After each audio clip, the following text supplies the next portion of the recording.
I thought I'd talk to you today about the practical steps when you're chasing your dream, because everybody talks about doing it, but most people don't talk about how to do it. So let's talk about running a business. My crystal business, for example.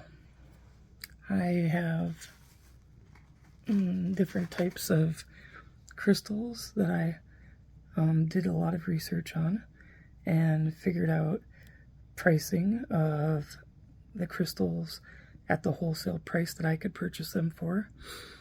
And then I found sources for those crystals. I evaluate the quality of the different types of crystals, whether it's little tumble pieces or a cut and polished tower. I don't have any right near me, but well, wait, I do. Hold on. Be right back with you. Or a gorgeous specimen piece, mineral specimen. This is actually an amethyst, which probably many of you might have known, but you may not have realized that they come in such large wands like this one, which is a stunning piece. This one in particular is actually part of my personal collection. That's why it's here at the house. Yes, I'm making this video before I go to bed for the night. It's actually kind of in the middle of the night because that's how I roll. I do a lot of my creative writing and sometimes even work late at night, because sometimes the delayed sleep cycle means you wake up late and you work late, and that's okay. When you run a business, you can do it however it works for you. That's the beauty of it, because you make work for you instead of you working your life away. You work around your life more.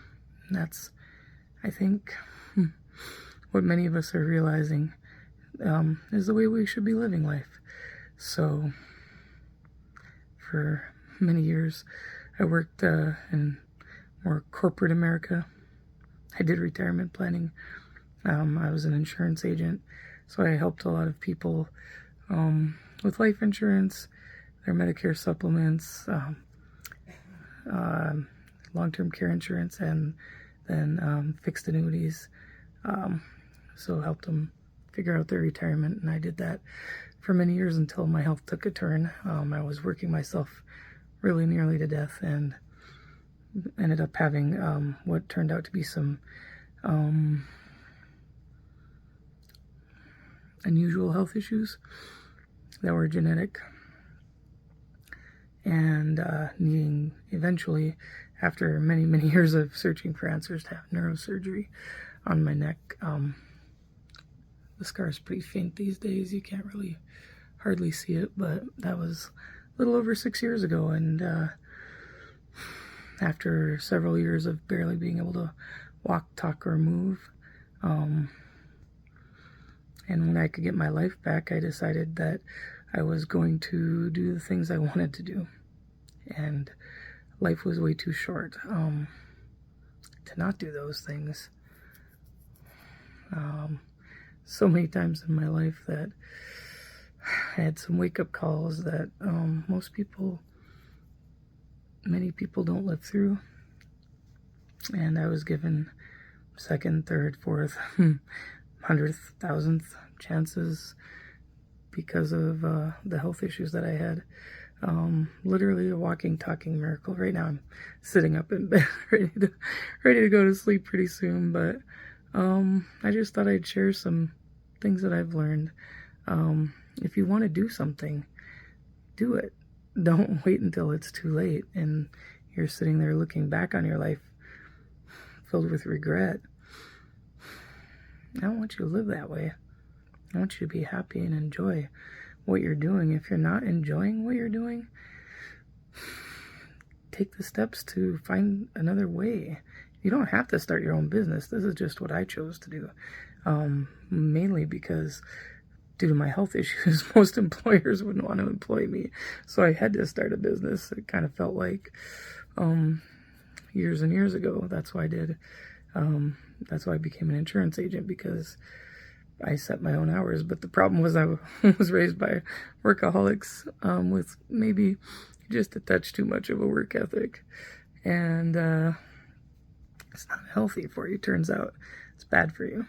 So, yeah, when I evaluate a business that I'm going to start, because this was not my first business that I started, but after my neurosurgery, driving out of town to go see my clients that were sometimes 2 or 3 hours away, just wasn't really something I wanted to go do, and wasn't really maybe the best choice for my body and my health. So I loved my clients.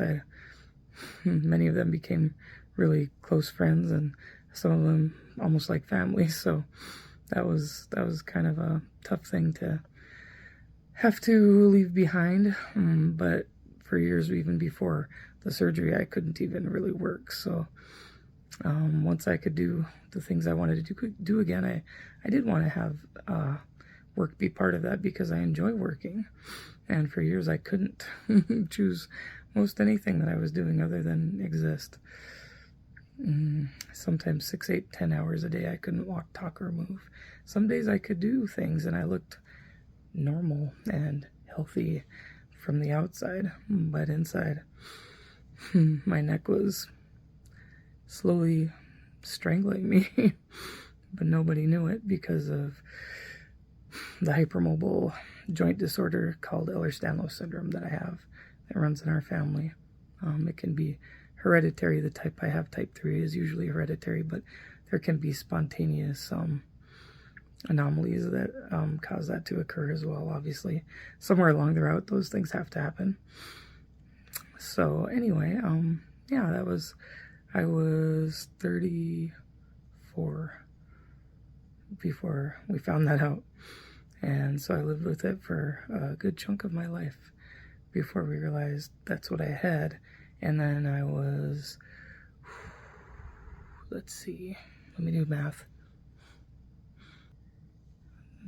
I was 37 years old when I had my neurosurgery. Apparently, our echo had some words to say about that. Anyway, I was 37 years old when I had my neurosurgery. Hopefully the only one I'll have to have. That would be ideal. And I get to live a fairly normal life now as far as what I'm able to do. I mean, there's definitely still, I take some medications because of something called mast cell activation syndrome or disorder. Kind of two sides of the same coin, basically. Maybe even the same side of the same coin. It's kind of like splitting hairs between the differences between some of those. And some people just call it one and some call it another with some of those types of things. But it basically means that my body decided to have allergic reactions to all sorts of things. And so I take some mast cell stabilizers for those. But I think I'm going to be able to get off of a lot of those pretty soon. Yeah, just figuring out what's causing some of those inflammation issues that kind of trigger the mast cell, and taking steps to eliminate those from my body. So that's another video for another day, probably. Could be multiple videos actually for multiple times, but yeah, definitely good to cut back on the inflammation inducing foods and things that can cause inflammation in your body. And yeah, we can talk about that more in another video for sure.